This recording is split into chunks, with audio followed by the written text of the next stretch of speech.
মাননীয় মুখ্যমন্ত্রীর বাসভবনে যাওয়ার আগে জুনিয়র ডক্টরদের নিজেদের মধ্যে সল্টলেকের ধর্ণা মঞ্চে যে বৈঠক হয়েছে সেই বৈঠকেই তাদের মধ্যে তীব্র মতপার্থক্য স্পষ্ট ছিল। অর্থাৎ জুনিয়র ডক্টরদের মধ্যে একাংশই চাইছেন এই কর্মবিরতি বা অচলাবস্থা কাটিয়ে প্রতিবাদ থাকুক, আন্দোলন থাকুক, কিন্তু কাজ শুরু করতে। আর জুনিয়র ডাক্তারদের মধ্যে একটা অংশ এই আলোচনাটা যাতে ফলপ্রসূ হয় তারা সেটা চাইছিলেন না। জুনিয়র ডক্টররা গতকাল মাননীয় মুখ্যমন্ত্রীর বাসভবনে যাওয়ার আগে নিজেদের মধ্যে যে বৈঠক করছিলেন তাতেই স্পষ্ট, সেই কথোপকথনে স্পষ্ট যে একটা অংশ আলোচনা ফলপ্রসূ হোক, জট খুলে যাক চাইলেও অন্য একটি অংশ জট খোলার পক্ষপাতী ছিলেন না। এবং সেখানে একজন জুনিয়র ডক্টরকে শেষ পর্যন্ত ধৈর্য হারিয়ে বলতে শোনা যাচ্ছে যে তাহলে তো এর জন্য এবার তোমরা দায়ী থাকবে যদি এরকম ব্যর্থ হয়। দেখুন,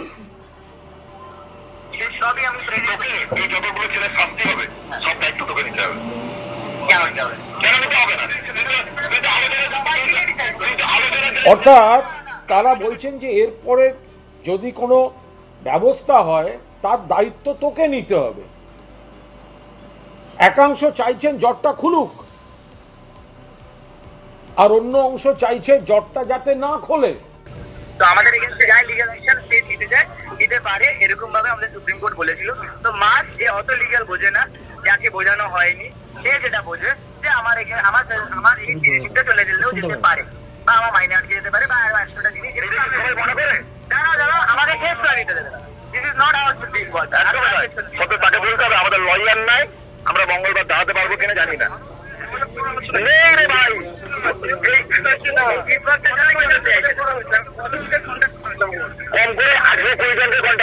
দিল্লিতে গিয়ে 4টে লোক বসে আছে, আর কি জানতে চাস বল? 4টে লোক লয়ার খুঁজছে, ওকে বসে বসে কথা বলছে, মিটিং করছে, সবাই বলছে সিজিআরকে আমি ডিপেন্ড করবো না।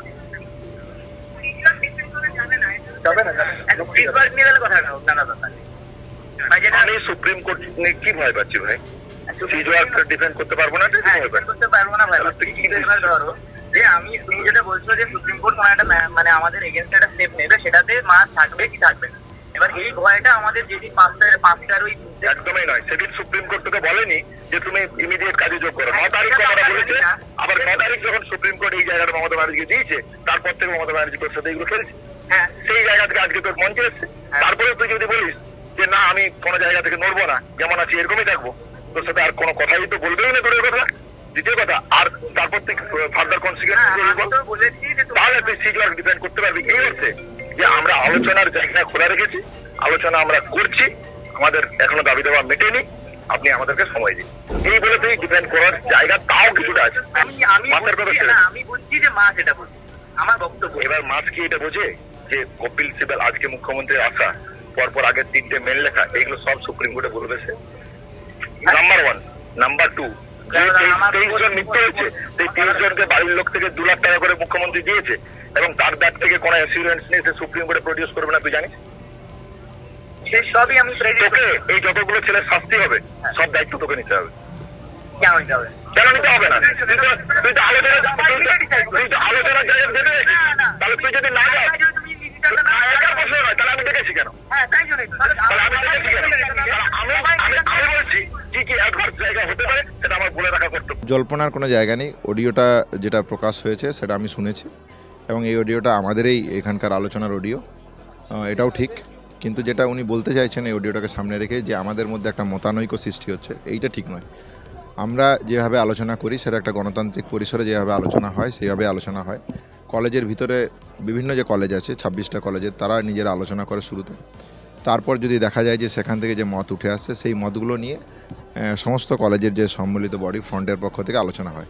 তাহলে সেই আলোচনার একটা অংশ উনি ক্লিপ একটা কোনো জায়গা থেকে লিক করেছেন, লিক করে আমাদের যে সুসংগত আন্দোলন চলছিল তাকে ভাঙার একটা প্রচেষ্টা বলে আমার এটা মনে হয়। তবে মতানৈক্যর কোনো জায়গা নেই। আমরা আলোচনার প্রসঙ্গে মতানৈক্য থাকবে, কিন্তু মিটিং কেন করা হয়? মিটিং করা হয় সেই মতানৈক্যকে পেরিয়ে সহমতে আসার জন্য।